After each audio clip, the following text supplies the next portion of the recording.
গোয়েন্দাগিরি করো না, স্পাইগিরি করো না, অন্যের ব্যক্তিগত বিষয় নিয়ে খোটাখুটি করো না।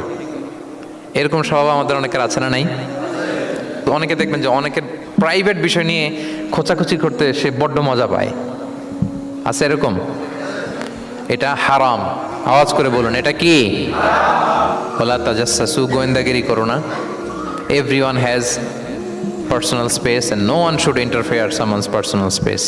কেউ কারো পার্সোনাল স্পেসে ইন্টারফেয়ার করা যাবে না। প্রত্যেকের একটা প্রাইভেট এরিয়া আছে, প্রাইভেসি আছে। দেখেন ইসলাম প্রাইভেসিকে কত গুরুত্ব দেয়।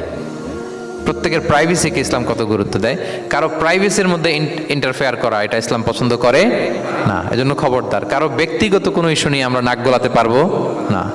কারো মোবাইল ধরে মোবাইলের গ্যালারি চেক করা, কারো ইনবক্স চেক করা, কাউকে না বলে কারো চিঠি পড়ে ফেলা, উকি মারা, আড়ি পাতা, এগুলো হারাম।